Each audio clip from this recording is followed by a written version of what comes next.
व्यास जी कहते हैं तो ये संसार इस चार के व्यू में ही तो चल रहा है, धर्म अर्थ काम मोक्ष। आप अपने आप से पूछिए, सब लोग इधर देखो, विशेष रूप से आगे वाले लोग। धर्म अर्थ काम और मोक्ष, सुबह से हम लोग क्या करते हैं? ये चार ही काम करते हैं। सुबह उठते ही स्नान करना, स्नान करना क्या है? धर्म है। स्नान करने के बाद में कबर्ड खोल करके कपड़े पहनना, काम। अपनी इच्छा से देखते हैं कौन सा पहनना है। फिर उसके बाद नाश्ता करना, मन वांछित पराठे बनाओ या ये बनाओ, पूड़ी बनाओ, कुछ बनाओ, अपनी कामनाओं की पूर्ति। धर्म पहला, स्नान करना, अपने शरीर को शुद्ध करना, पवित्र करना, माता पिता को प्रणाम करना, जो कुछ भी है वो सब धर्म में आ गया। उसके बाद कपड़े पहनना, भोजन नाश्ता करना, ये आ गया काम, कामनाओं की पूर्ति। उसके बाद क्या करते हैं? गाड़ी में बैठे, बच्चे गए स्कूल, बड़े गए कॉलेज और बड़े गए अपने काम पर, ऑफिस। ये क्या है? अर्थ। बच्चे स्कूल क्यों गए हैं? ताकि हम अध्ययन करें, ताकि हम जब बड़े हो तो हम भी अर्थ कमा सकें। यूनिवर्सिटी क्यों गए? ताकि हम भी बड़े हो तो हम भी अर्थ कमा सकें। अर्थ के लिए ही अध्ययन कर रहे हैं, अर्थ। और फिर इन सब कार्यों के बीच में यदा कदा कभी मंदिर जाना, कभी मंगलवार का व्रत करना, कभी कथा सुन लेना, कभी सत्यनारायण की कथा कर लेना, कभी मंदिर में प्रणाम कर लेना, मोक्ष की कामना। इस चार से अतिरिक्त और कुछ नहीं करते हम। धर्म करते हैं, अपनी कामनाओं की पूर्ति करते हैं, अर्थ की प्राप्ति करते हैं और मोक्ष के लिए यत्न करते हैं। इन चार के पीछे ही हम सब भाग रहे हैं। वेदव्यास जी बोले, जब सृष्टि ही इस चार के चक्र में चलती है तो मैं इस चार से परे बातें क्यों लिखूं? धर्म अर्थ काम मोक्ष। तब नारद जी बोले, एक चीज भूल गए। बोले क्या? पंचम पुरुषार्थ। इन चारों के साथ में एक का होना बहुत जरूरी है, और वो एक क्या है? प्रेम। धर्म में प्रेम हो, अर्थ में प्रेम हो, काम में प्रेम हो और मोक्ष में भी प्रेम हो। प्रेम के बिना ये चारों फीके से लगेंगे। फिर ये चारों तो राक्षस भी कर रहे हैं, ये चारों तो चोरी चकारी करने वाला भी बेचारा अपना कर ही रहा है, वो उसके लिए वही धर्म है। लूट मार करने वाला, उसके लिए वही धर्म है, वो भी तो कर रहा है। नारद जी कहते हैं कि आपने चारों के बारे में तो वर्णन किया, लेकिन प्रेम को छोड़ दिया, इसलिए आपका चित्त असंतुष्ट है। प्रेम का पुट लगाते ही ये चारों और ज्यादा सुंदर हो जाएंगे, जैसे धर्म। अब कई लोग धर्म के नाम पर बलि चढ़ाते हैं, क्यों? प्रेम नहीं है चित्त में। प्रेम होता चित्त में तो किसी निर्दोष को क्यों मारेंगे? अब एक बात बोले आपको हम, बलि क्या होती है? सुनो ध्यान से। कई लोग कहते हैं कि वेदों में भी तो लिखा है कि बलि होनी चाहिए, कई लोग कहते हैं कई यज्ञों में भी प्रथा है कि बलि होनी चाहिए। ध्यान से सुनिए, बलि का स्वरूप क्या है? वेदों ने कहा, आचार्यों ने कहा, पूर्वजों ने कहा कि भाई तुम्हारे चित्त में मैं करने वाला एक बकरा बैठा है, 24 घंटा मैं करता रहता है। गाड़ी मैंने खरीदी, घर मैंने बनाया, और इंडस्ट्री मेरी है पूरी, बच्चे मेरे हैं महाराज, पड़ोसी के भी बच्चे होते, मैंने पढ़ाया इनको, मैंने ही बताया था उस स्कूल में भेजो। ब्याह किसी का सक्सेसफुल हो गया, मैंने ही तो बताई थी लड़की, ये तो वहां जा रहे थे करने के लिए।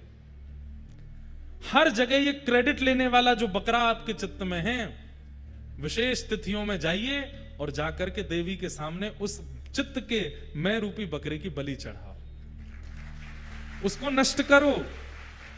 मतलब हमारे दोषों को, हमारे चित्त के दोषों को ही जानवर बताया गया, उनकी बलि चढ़ाने की आज्ञा की। लेकिन भले लोग हैं हम, चित्त की बलि तो नहीं चढ़ा करके आए, जानवर को ले गए। लो महाराज, देवी प्रसन्न हो जाएंगी। दुर्गा सप्तशती कहती हैं, कुपुत्रो जायेत क्वचिदपि कुमाता न भवति। पुत्र कुपुत्र होता है, पर मां कुमाता कभी नहीं हो सकती। वो मां को कैसे प्रसन्नता हो सकती है? अब कई मंदिरों में भी ऐसा होता है, कई लोग विरोध करेंगे मेरा इस बात पर, कई जगहों पर तो प्रथा है, पहाड़ी इलाकों में कहते हैं बलि नहीं चढ़ाओ तो देवता भूस्खलन कर देते हैं, लैंडस्लाइड होने लग जाता है, बाढ़ आ जाती है। अरे नहीं, ऐसा नहीं होता। कोई देवता किसी जीव की बलि नहीं चाहता। धर्म है पर दया नहीं है उसमें, धर्म है पर प्रेम नहीं है उसमें, इसलिए धर्म के नाम पर हम अधर्म कर देते हैं। कई लोग, अच्छा चलो ये तो बहुत ऊंची बात कर दी मैंने, हमारे लेवल की बात करूं, हम लोग धार्मिक हैं पर हमारा धर्म कैसा है कि दूसरा व्यक्ति जो करता है उसको बिल्कुल ओछा समझ लेते हैं। अगर कोई दूसरा धार्मिक कार्य कर रहा है तो ऐसे थोड़ी होता है, शंकर जी ऐसे ऐसे थोड़ी खुश होते हैं, कहां का पानी लाओ, नल का पानी लाओ, नल का पानी चढ़ा रहे हो शंकर जी पर, इससे खुश होते हैं। कौन सी मिठाई लाए हो, कैसा तिलक लगा रहे हो, कैसा चंदन लगा रहे हो, कौन सी माला, अरे ये पुष्प तो शंकर जी को प्रिय नहीं। कई लोग भक्ति में बीच की भुआ बने रहते हैं, ऐसे नहीं होता, ये नहीं होता, ये नहीं करते, वो नहीं करते, ऐसा नहीं होता। अरे तरीके बहुत होते हैं समझाने के, उसको करने दो। करने के बाद जब आपके पास बैठे तब उसको किसी कथा के द्वारा, किसी प्रसंग के द्वारा, किसी प्रमाण के द्वारा समझा दो। सुनो ऐसे ऐसे होता है, हमने सुना था उनकी कथा में ऐसा प्रसंग था, वहां कहीं ऐसा वर्णन है। और जब तक आपके पास प्रमाण ना हो बोलिए मत, प्रमाण लेकर के आओ तब उसको समझाओ। धर्म में दया होनी चाहिए, धर्म में प्रेम होना चाहिए, नहीं तो धर्म के नाम पर अधर्म कर देते हैं कई लोग। अर्थ, धन कमाने में भी प्रेम होना चाहिए। प्रेम कैसे होता है धन कमाने में? जितनी जरूरत है उससे अधिक, जैसे पता चला कि उससे अधिक आ गया है तो फिर मन में क्या विचार आता है, हमारा काम इतने में चल जाएगा पर इसका क्या करें जो इतना आया है, इससे हम कुछ दान कर दें, पुण्य कर दें, सेवा कर दें, विवाह करा दें, अनाथ बच्चों के लिए कुछ करवा दें, कहीं कोई व्यवस्था कर दें, आदि आदि आदि। धन में प्रेम आ गया तो दान बन गया। धर्म, अर्थ, काम। अब काम में प्रेम कैसे आता है, कामनाओं की पूर्ति में प्रेम कैसे आता है? कामना है कि आज आलू का पराठा बने, लेकिन हम स्नान करके आए उससे पहले ही माता जी ने पोहा ही बना दिया, तो पोहा बन गया है तो फिर उसमें गुस्सा ना करे या उटपटांग बोले ना, बस जो मिल गया वो उसको पाले प्रेम से, वो कोई बात नहीं, माँ कल पराठे बना देना, थोड़ा अच्छा लगेगा, और बाकी आप जो बनाते हैं सब अच्छा ही है। पत्नी बना दे नमक ज्यादा है तो प्रेम से पाले, कुछ कहे नहीं, ये कामना में प्रेम हो गया। धर्म, अर्थ, काम और मोक्ष, मोक्ष में भी प्रेम। केवल यज्ञ किए जा रहे हैं, अनुष्ठान किए जा रहे हैं, व्रत किए जा रहे हैं, नियम किए जा रहे हैं, प्रेम का बिल्कुल ध्यान नहीं धर रहे हैं। ठाकुर जी के सामने दिया जलना चाहिए, अगरबत्ती जलनी चाहिए, अनुष्ठान होना चाहिए, यज्ञ होना चाहिए, ठाकुर जी को प्रेम कैसे प्रस्तुत हो इसका कोई विचार नहीं है। ऐसे मोक्ष की प्राप्ति से भी मोक्ष तो मिल जाता है, पर ठाकुर जी भी फिर बहुत बड़ा वैकुंठ है, उसमें कोई कोना दे देते हैं, बैठे रहो भाई, वैकुंठ चाहिए था, मिल गया तुमको। 5 प्रकार की मुक्ति होती है ना, उन मुक्ति में जो केवल यज्ञ, व्रत, अनुष्ठान का, नियम का ध्यान रखते हैं, उसमें प्रेम का ध्यान नहीं रखते, ठाकुर जी के प्रति भावना नहीं रखते, केवल नियम से सब कुछ करते रहते हैं, उनको मुक्ति मिलती है। पर कैसी मुक्ति मिलती है? वैकुंठ में एक कक्ष प्राप्त हो जाएगा, एक स्थान प्राप्त हो जाएगा, बैठे रहो वहीं पर बैठ करके चिंतन करते रहो, हफ्ता में कभी एक बार ठाकुर जी दिख जाएंगे। लेकिन प्रेम लक्षणा भक्ति करने वाली, जैसे मीराबाई, जैसे सूरदास, जैसे कुंभन दास, जैसे रहदास, ऐसे प्रेम से ठाकुर जी को पुकारने वालों को वैकुंठ मिलता है, पर ठाकुर जी इनको निज परिकर बना लेते हैं, अपना बना लेते हैं। आप हमारे पास रहो। एक कवि हुए, वो गाते हैं, गजराज तारो तेने आवने को, जावने को, खावने पकावने को मीराबाई तारी है, नरसिंह मेहता को तारो वही बार सवारने को, वेदन सुनावने को जयदेव तारो है। रैदास तारो तेने चामड़ा मधावने को। सबके लिए एक वाक्य कहा गया। बोले तुमने गज को क्यों तारा? बोले तुमको उस पर बैठ के सवारी करनी है, चलो वैकुंठ में चलो, वहीं पे तुम पे बैठा करेंगे। गजेंद्र को तार दिया। खावने पकावने को मीराबाई तारी है। मीराबाई क्यों तार दी? बोले राजस्थान की हो, बढ़िया बढ़िया खाती बनाती पकाती हो, चलो वैकुंठ में हमारी सेवा करो। निश्चित है कि वैकुंठ में ठाकुर जी की रसोई बाईसा ही बनाती होंगी, मीराबाई ही बनाती होंगी।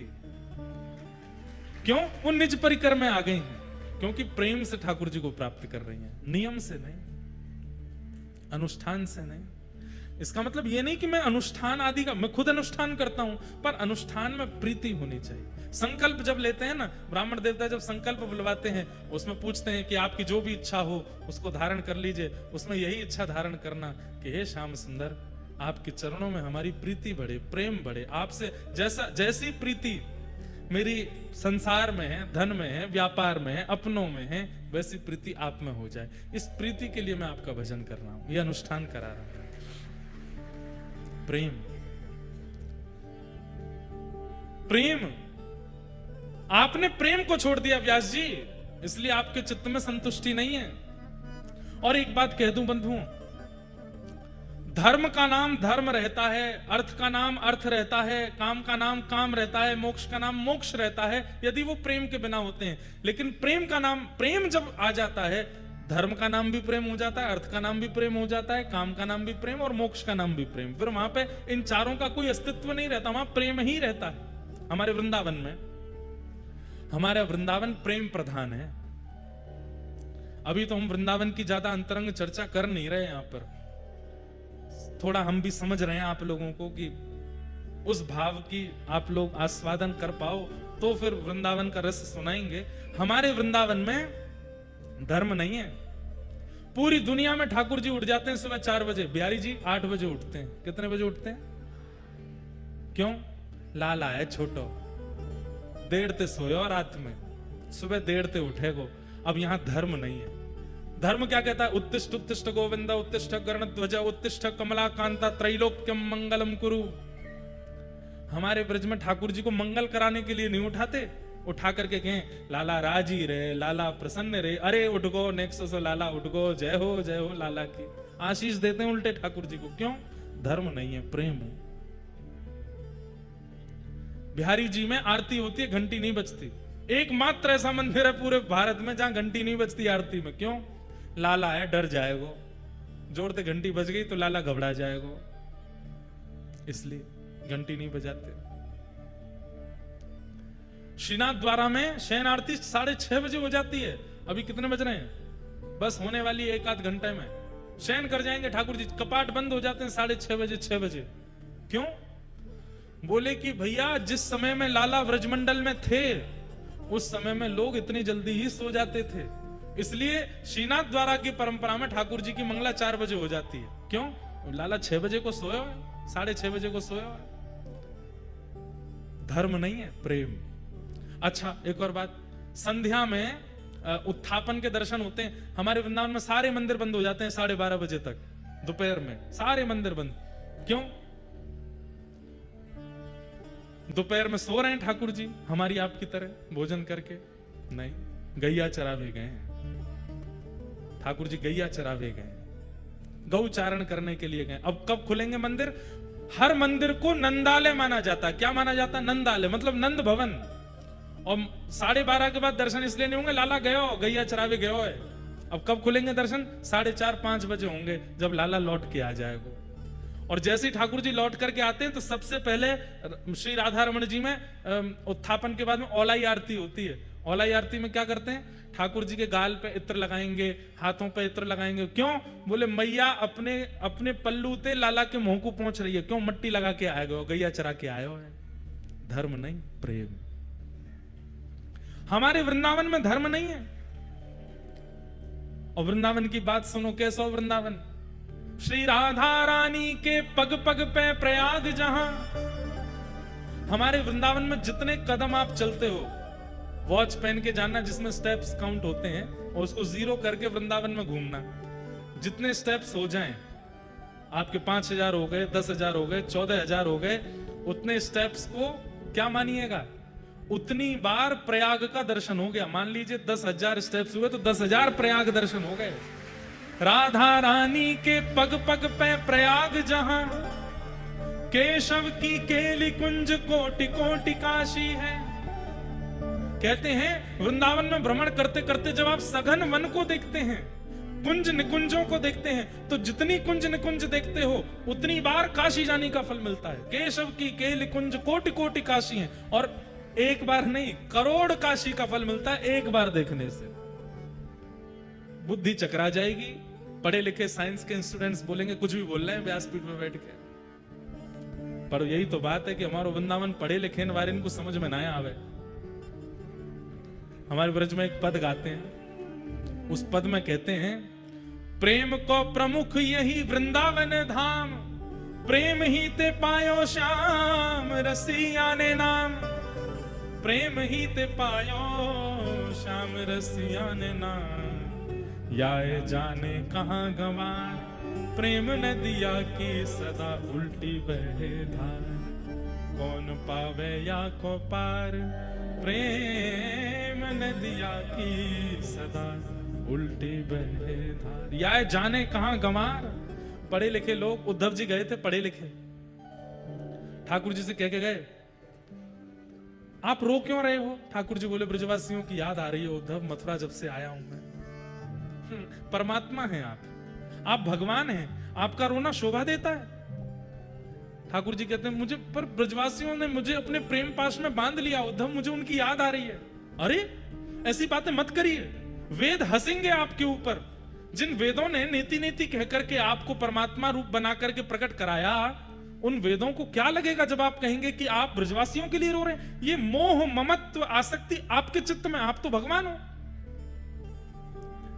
उद्धव, मुझे नहीं समझ में आ रही तुम्हारी बात, तुम एक काम करो। बोले क्या?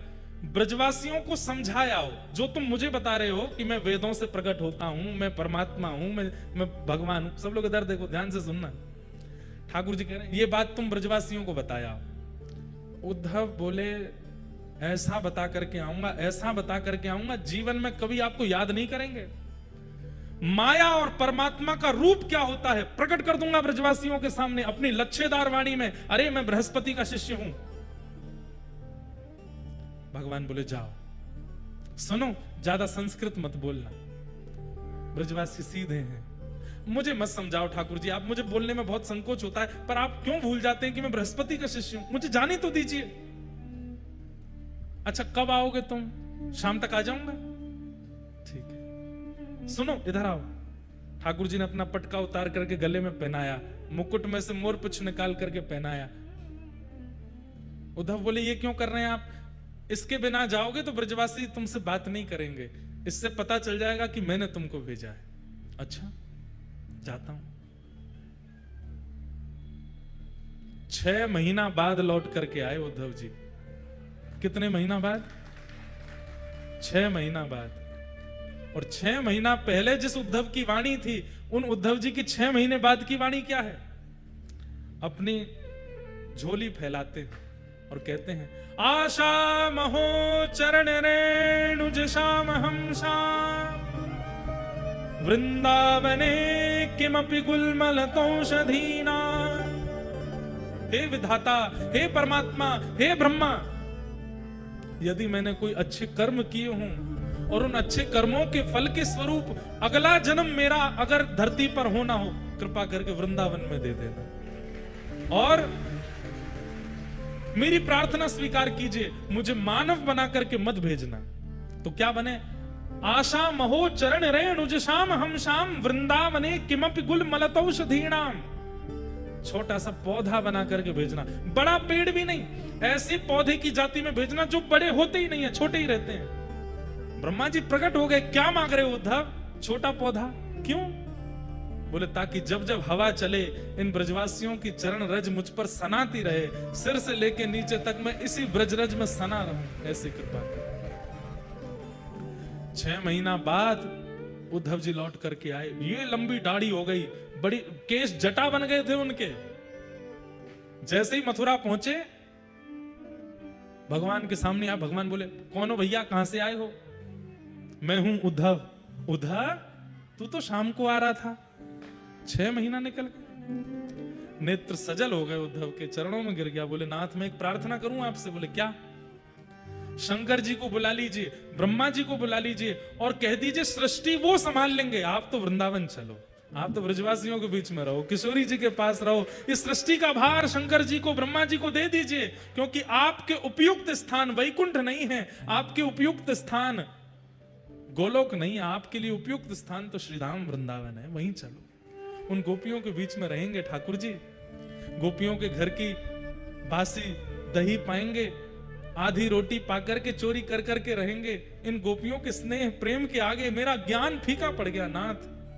किशोरी जी की चरण रज में रहेंगे, यशोदा मैया की चरण सन्निधि में रहेंगे। चलो मैं आपको ले जाने के लिए आया हूं। हाथ पकड़ करके ले जाने लगा ठाकुर जी को वृंदावन उद्धव। हमारे ब्रज में कहते हैं ऊधो सूधो है चलो, सुन गोपिन के बोल, ज्ञान बजाई डुमडुमी, प्रेम बजायो ढोल।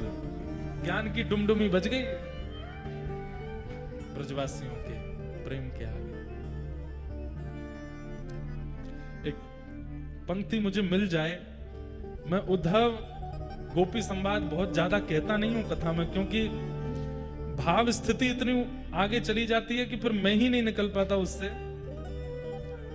पर एक दो पंक्ति सुनाता हूं, एक सुंदर भाव की। मिल जाए तो, नहीं तो कोई बात नहीं।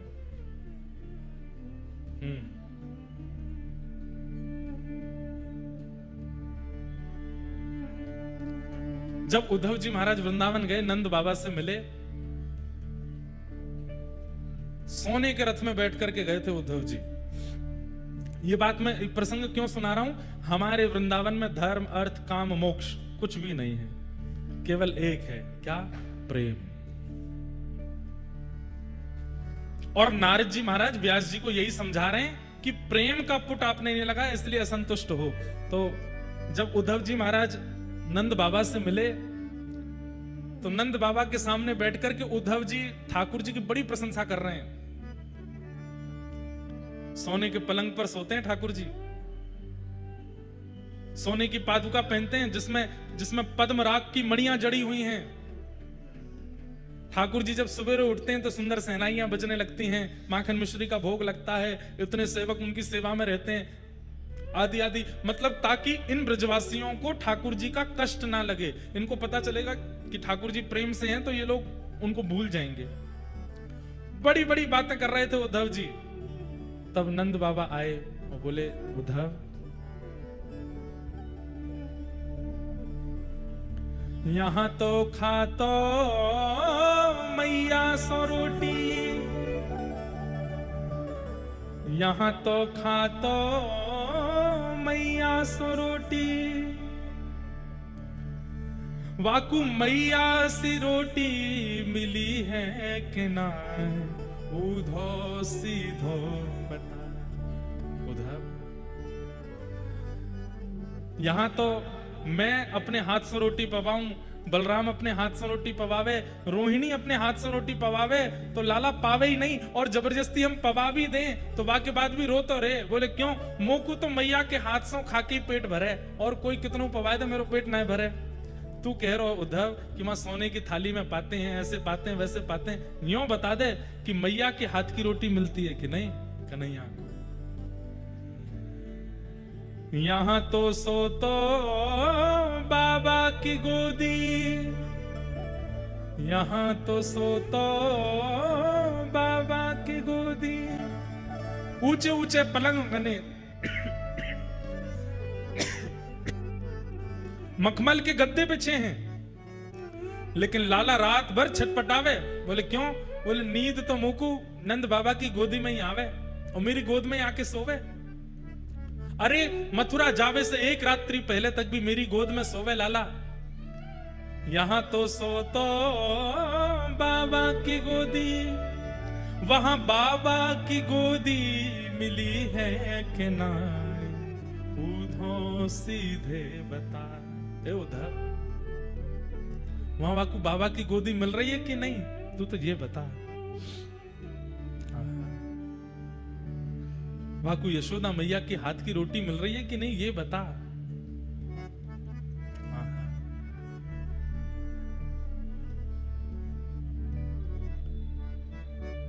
यहां तो धावे गैयन के संग, यहां तो धावे गैयन के संग, वाकू गैयन को संग मिले है कि ना, ऊधो सीधे बता।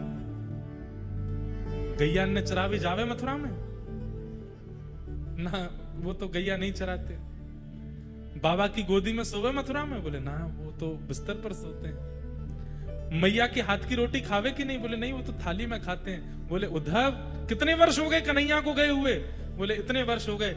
वास्तव में हमारो लाला इतने वर्ष से सोयो भी नहीं है, खायो भी नहीं है, प्रसन्न भी नहीं है। हम लिख करके कह रहे हैं यह बात को, क्योंकि जो वाकु प्रिय है वो तो मिलो ही नहीं वाकु।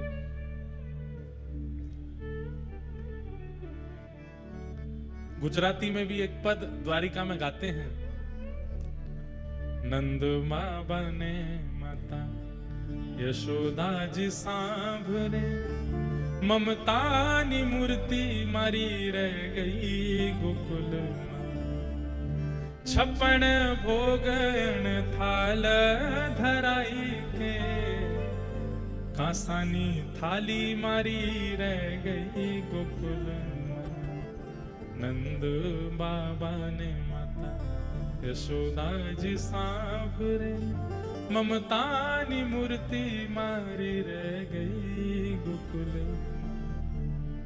सब कुछ है मथुरा में, सब कुछ है द्वारिका में, लेकिन वो प्रेम नहीं है जो ब्रजवासी देते हैं। उद्धव जी महाराज रोते हुए 6 महीना बाद पहुंचे हैं और ठाकुर जी के चरणों में प्रार्थना कर रहे हैं कि नाथ वापस चलो, वृंदावन में ही रहेंगे और कहीं नहीं जाना है। तुरंत ठाकुर जी ने उद्धव को कहा, उद्धव नेत्र बंद करो, और नेत्र बंद करके कहा अब खोल करके देखो। जब खोल करके देखा तो जितने ब्रजवासी ब्रजमंडल के सब ठाकुर जी के अगल बगल में प्रकट हो गए, उद्धव जी को वहीं दर्शन देने लगे। उद्धव जी बोले नाथ ये कैसा दर्शन है? ठाकुर जी कहते हैं मैं व्रज से कभी विलग नहीं होता उद्धव, मैं जहां हूं व्रज मुझ में ही है, व्रज मेरे साथ ही है। प्रकट लीला में सबको ऐसा नहीं पता चलेगा कि मैं व्रज के साथ चल रहा हूं, सबको लगेगा कि अकेले कृष्ण ही द्वारिका जा रहे हैं, अकेले कृष्ण ही मथुरा निवास कर रहे हैं, पर वास्तव में ये दिव्य दृष्टि अब तुम्हें प्राप्त है। बिना श्री जी के, बिना नंद बाबा के, बिना यशोदा मैया के, बिना वृंदावन के एक क्षण भी मैं नहीं रहता हूं। ये वृंदावन 24 घंटे मुझे घेरे रहता है। और उद्धव खिड़की से झांक करके देखो वृंदावन की ओर। जैसे उद्धव जी महाराज खिड़की से वृंदावन की ओर देखते हैं तो क्या पाते हैं? कभी यमुना में श्री कृष्ण दिखाई देते हैं, कभी गिरिराज जी पर श्री कृष्ण दिखाई देते हैं, कभी किसी वृक्ष पर वंशी बजाते हुए श्री कृष्ण दिखाई देते हैं, कहीं गैया चराते हुए दिखाई देते हैं। ठाकुर जी कहते हैं उद्धव वृंदावन भी मुझसे विहीन नहीं है, मैं सदा वृंदावन में रहता हूं। पर अब से नियम ये होगा कि पूर्व में तुम्हें प्रत्यक्ष वृंदावन में दिखता था, पर अब जो प्रेम युक्त होकर के वृंदावन में आएगा उसी को मेरा अनुभव होगा। बाकी वृंदावनम परित्यज्य पादमेकम न गच्छति, मैं एक पग भी वृंदावन से बाहर कभी नहीं जाऊंगा, मैं सदा वृंदावन में ही रहूंगा। ऐसा श्री धाम वृंदावन। आगे वृंदावन निको आली माने लागे वृंदावन निको, लागे वृंदावन निको आली माने लागे वृंदावन। तो धर्म अर्थ काम मोक्ष चारों छिप जाते हैं वृंदावन में। वृंदावन में तो केवल प्रेम प्रधान रहता है, वृंदावन में प्रेम की प्रधानता है।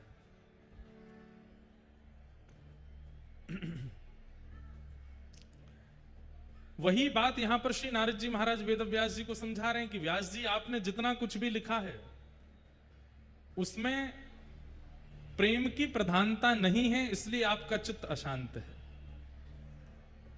भवतानुदित प्रायम यशो भगवतो मिलम, ये नैवासौ न तुष्येत मन्ये तद्दर्शनम खिलम।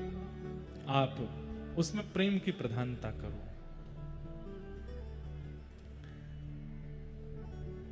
अभी तक आपने ठाकुर जी का धर्म, अभी तक आपने ठाकुर जी का ऐश्वर्य का वर्णन किया है, पर अब ठाकुर जी के प्रेम का वर्णन करो कि ठाकुर जी प्रेमी कैसे हैं। वे रथ हाँकते हैं, वे सुदर्शन चक्र धारण करते हैं, वे द्वारिका के राजा हैं, ये सब तो आप वर्णन करते ही हैं, पर वो प्रेमी कैसे हैं?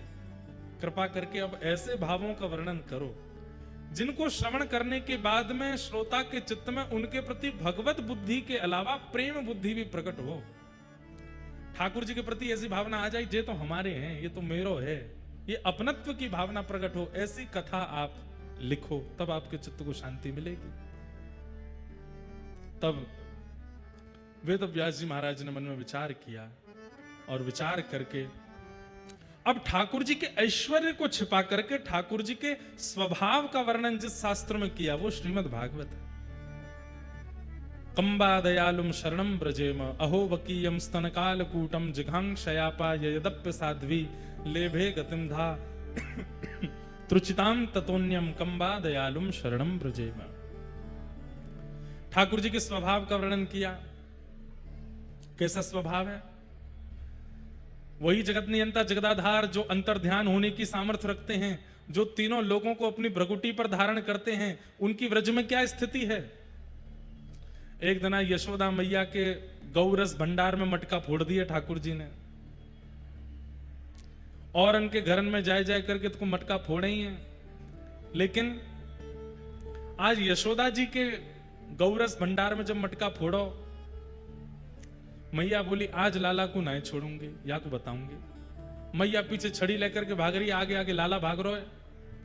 आकाश में 33 कोटि देवता कह रहे हैं मैया जिनके पीछे आप छड़ी लेके भाग रही हो, ये अपनी बौह उठा लेते हैं ना तो प्रलय हो जाता है।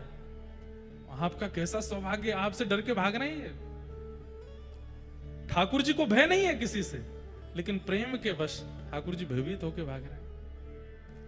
तभी एक गली में ठाकुर जी घुस गए तो वहां पे एक मटका बनाने वाला बैठा था। उसके खूब सारे मटका रखे थे, बड़े छोटे पतले लंबे। ठाकुर जी ने बातें जाके कही, बोले देख मेरी मैया मुंह को खोजते भाई आ रही है, और मैं नेक्स्ट समूह भी 3.5 वर्ष के ठाकुर जी, तेरे पीछे बहुत बड़ा मटका है, तू या को उठाए के या के भीतर मुंह को दुबकाए दे, और मैया हमें तो उनको मत बताइयो। मटका बनाने वाले हाँ ठाकुर जी आ जाओ। मैंने उठाया और ठाकुर जी भीतर घुस गए।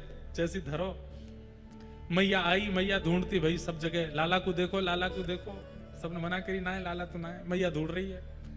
ढूंढते ढूंढते मैया तो कहीं चली गई, और ठाकुर जी अंदर वहां में मटका में बैठे हैं भीतर।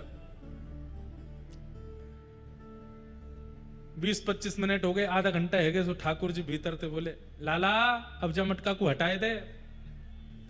मटका बनाने वाला मटके के ऊपर बैठ गया। बोले अब तो बिल्कुल नहीं हटाऊंगा। क्यों? बोले पूरे विश्व को संसार रूपी मटके में बंद करने वाले आज मेरे मटका में बंद हुआ है, ये मटका कैसे उठा लूं मैं? ठाकुर जी बोले देख तू जानता नहीं है अभी मुझे। बोले कौन हो? बोले वैसे तो मैं नंद का लाला बन के आया हूं, लेकिन वैसे मैं पूरे विश्व ब्रह्मांड नायक हूं। तो बोले ब्रह्मांड नायक हो तो न करे आओ अपने आप मटका में थे। तो बोले ब्रह्मांड नायक हूं, पर मैं यहाँ पे मानवी लीला कर रहा हूं, और या लीला में मैं अपने ऐश्वर्य को प्रकाश नायक कर रहा हूं, तो कोई हटाना पड़ेगा तभी निकसूंगो। तो मटका बनाने वाले बोलो अच्छा तो एक बात बताओ, आप परमात्मा हो ना? भीतर से ठाकुर जी भीतर बात कर रहे हैं, वो ऊपर बैठा मटका के। ठाकुर जी कह रहे हैं अरे मुंह को सांस नहीं आ रही, मुंह को हवा नहीं लग रही है, तू जल्दी मटका खोल। और तू मटका खोल तो सही, फिर दारी के तो बताऊंगा मैं। बोले अब तो बिल्कुल नहीं खोलूंगा।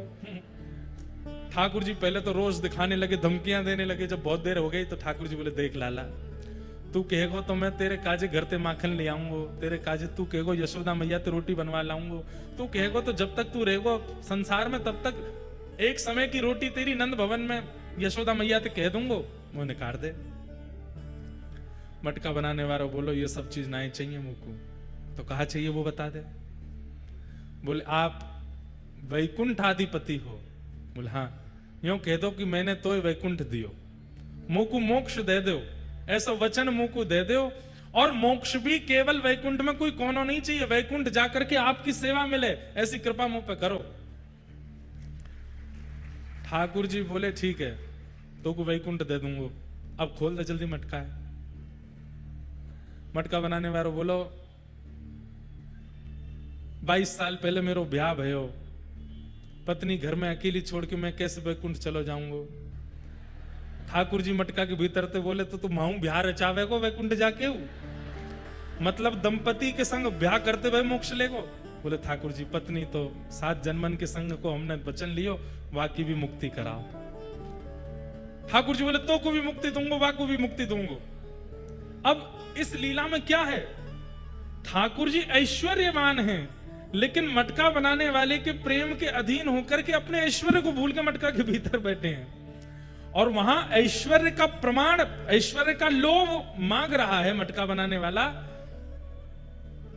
और ठाकुर जी भीतर बंधी बन करके ऐश्वर्य प्रदान कर रहे हैं। लेकिन यहां पर प्रधानता, आप हंस क्यों रहे हो, आप इतने आनंदित क्यों हो रहे हो इस लीला को सुन के, कि वो परमात्मा हैं, वो ईश्वर हैं, वो जगत नियंता जगदाधार हैं, पर कितने प्रेमी हैं, सर्व समर्थवान होते हुए मटका के भीतर बैठे हैं। स्वयं चाहे तो कुछ भी कर सकते हैं, लेकिन प्रेम के अधीन होकर के कुछ कर नहीं रहे हैं, इसलिए तो हंसी आ रही है।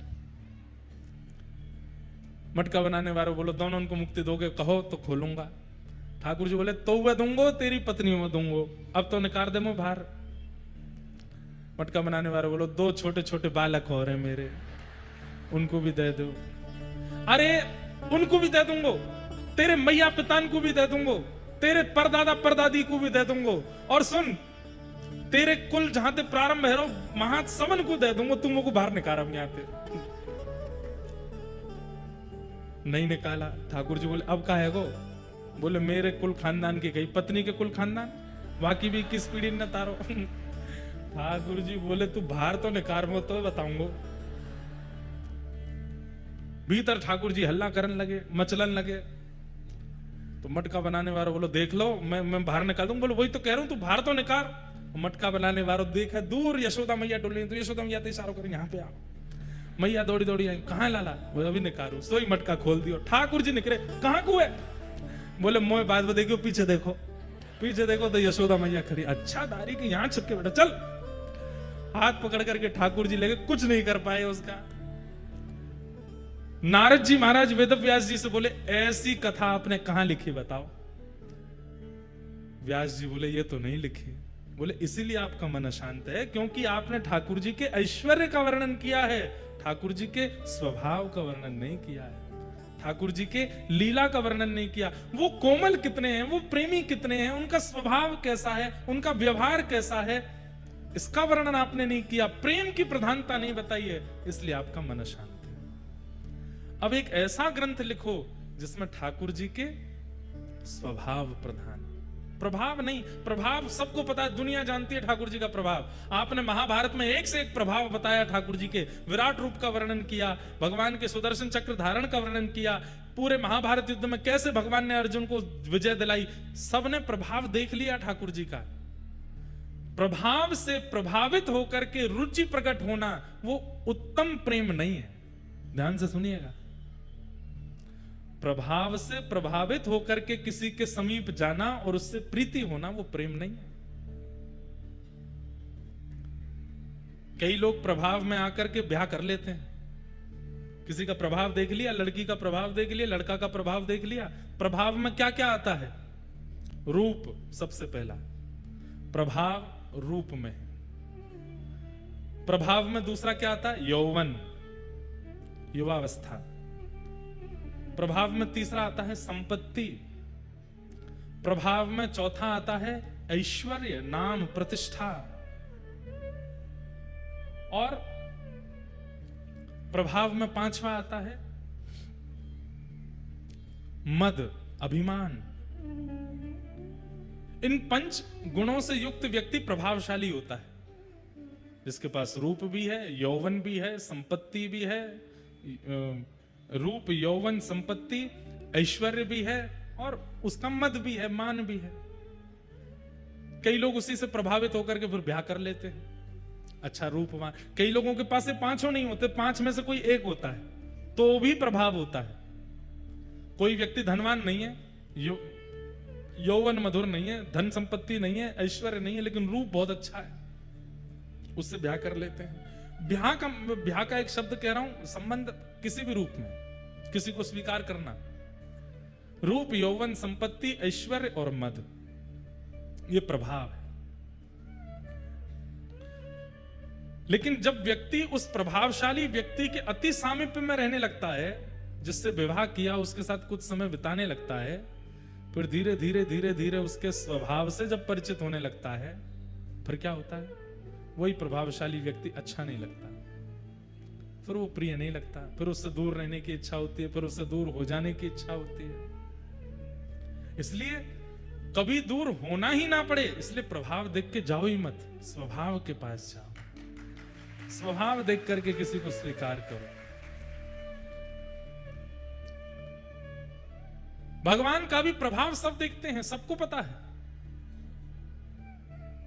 लेकिन प्रभाव गौड़ हो जाता है स्वभाव के आगे। हम लोग बात सुनते हैं, नाम सुनते हैं, अरे वो एक्टर है, वो गायक है, वो नेताजी हैं, ये कथा वक्ता हैं, इनका बड़ा नाम है, ऐसे। लेकिन जब उनसे समीप से जाके मिलते हैं और उनके व्यवहार में जब हमको न्यूनता दिखाई देती है, दूर से सीताराम हो जाती है, पर बस जय हो, इतनी ही बढ़िया हो। पास से देखे तो क्या बोलते हैं, दूर से ही सुहावने लग रहे थे, क्या? हाँ, दूर के ढोल सुहावने, दूर से बढ़िया। प्रभावशाली व्यक्ति का ऐसा ही है। इसलिए चाहे वक्ता बन जाओ, चाहे एक्टर बन जाओ, चाहे कितने भी प्रभाव में आ जाओ, अपने स्वभाव को मत बदलने दो, स्वभाव को मधुर रखो, क्योंकि समीप आने पर स्वभाव रिझाता नहीं। श्रीमद् भागवत जी के अलावा जितने भी ग्रंथ हैं उसमें प्रभाव है। दूर से ठाकुर जी दिख रहे हैं, आहा क्या विराट रूप है, इतने विशाल मुख हैं, सुदर्शन चक्र चलाते हैं, ऐसा करते हैं, वैसा करते हैं। ये श्रीमद् भागवत समीप से ठाकुर जी का दर्शन कराती है।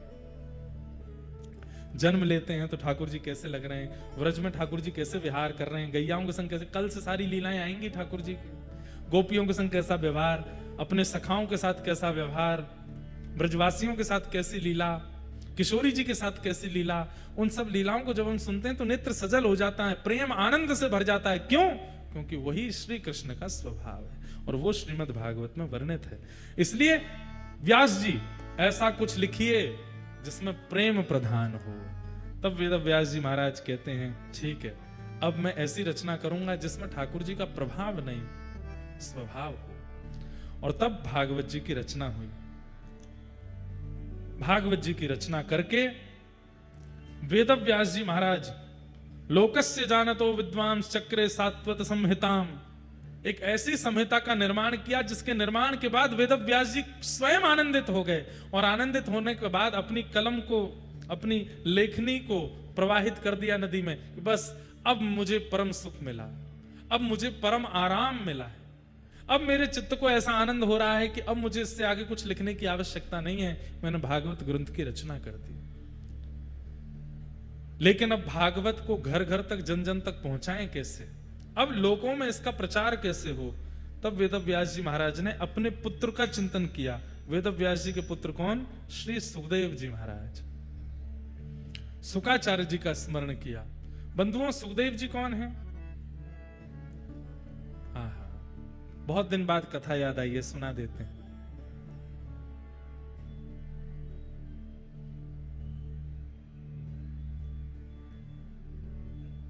तरवर छाओ तीर यमुना के, तरवर छाओ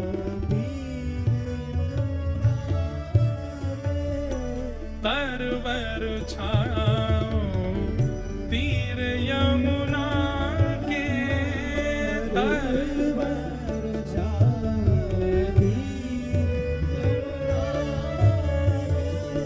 सुआ पढ़ावत डोले,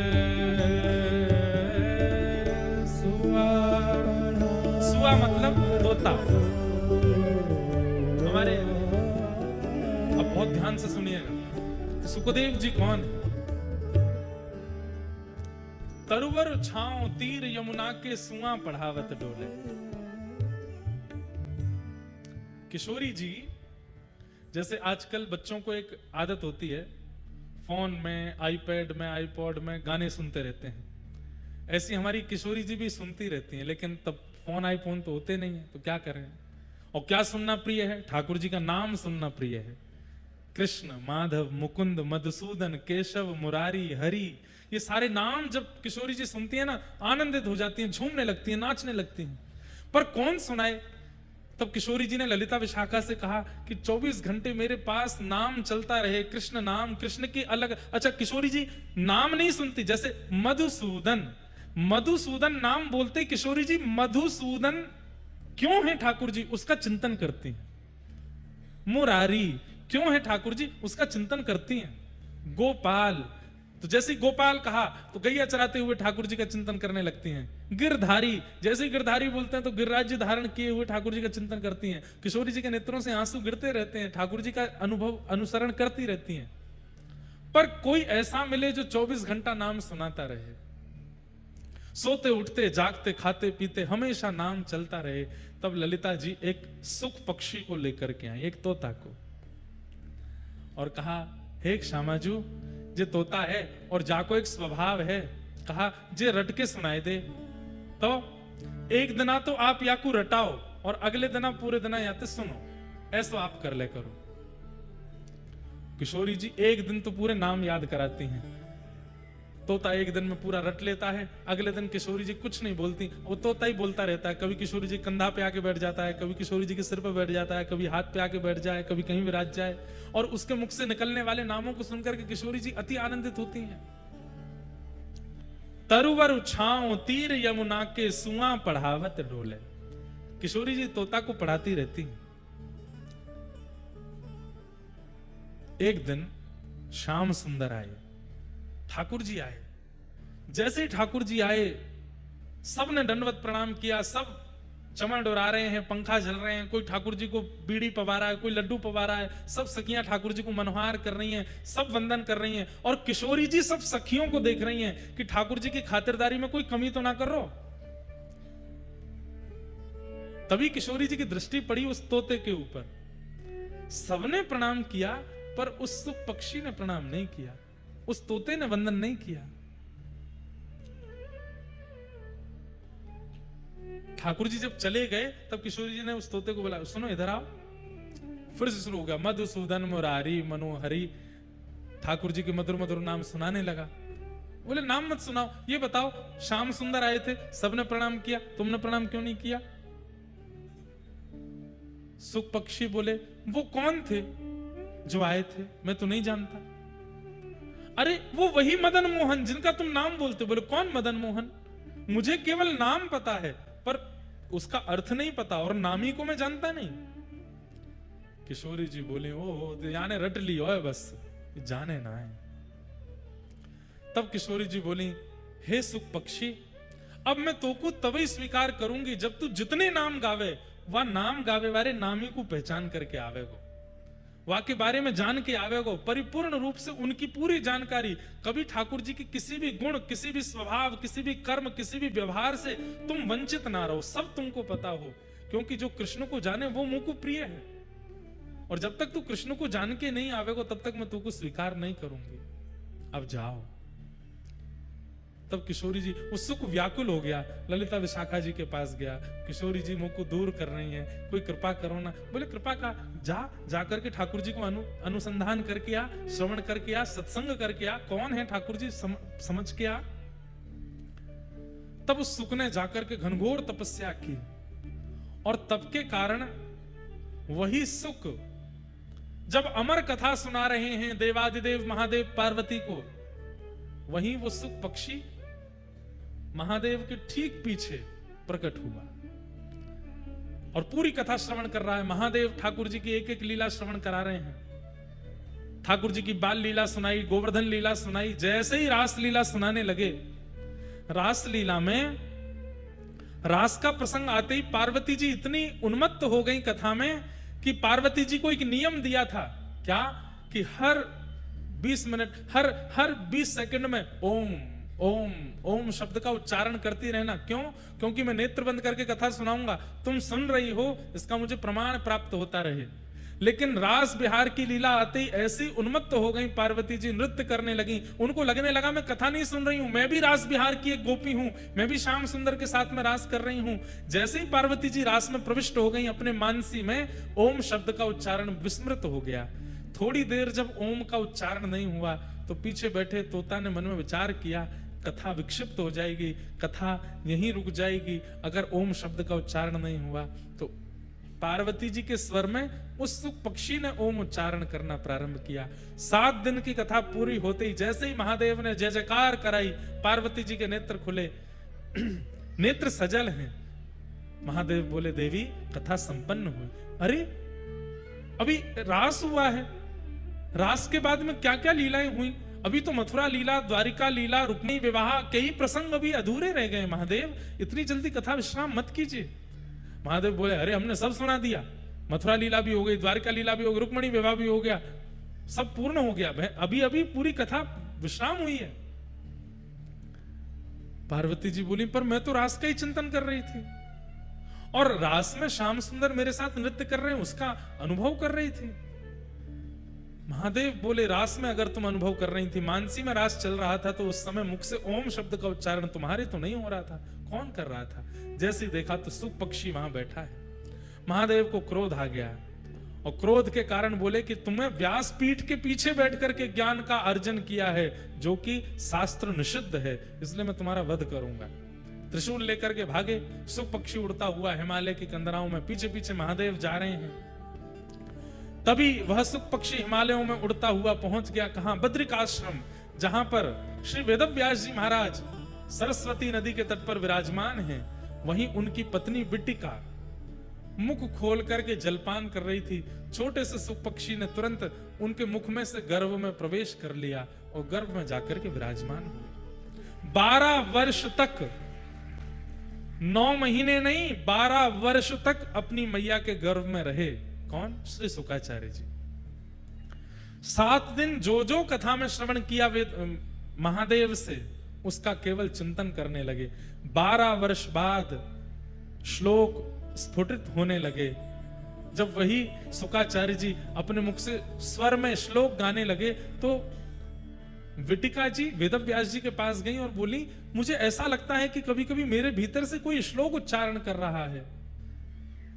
वेदव्यास जी महाराज ने दिव्य दृष्टि डाल करके देखा, अरे देवी तुम्हारे गर्भ में साक्षात ठाकुर जी की यश कीर्ति को विश्व में फैलाने वाले श्री शुकाचार्य जी हैं। प्रार्थना की, हे गर्भ में विराजमान श्री सुखदेव जी आप प्रकट होइए और मानव उद्धार कीजिए। सुखदेव जी बोले मैं जन्म नहीं लूंगा। क्यों? संसार की माया बहुत विचित्र है, मुझे पकड़ लेगी, मैं संसार में नहीं आऊंगा। यदि ठाकुर जी आकर के मुझे आश्वासन दे देंगे कि संसार की माया मुझे नहीं सताएगी तो ही मेरा अवतरण होगा। ठाकुर जी गर्भ में प्रकट हो गए और प्रकट होकर के कहा, हे सुखदेव जी भूल गए आपको किशोरी जी ने भेजा है मेरे बारे में संपूर्ण जानकारी अर्जन करना और अर्जन करके सब में वितरित करने के लिए आप धराधाम पर आए हो। अपने कार्य की सिद्धि के लिए अब आप जन्म लो। तो वही श्री शुकाचार्य जी महाराज बिटिका मैया के गर्भ से प्रकट हुए। बोलो सुखदेव जी महाराज की। मीराबाई गा रही हैं। लागे वृंदावन निको आली माने, लागे वृंदावन निको,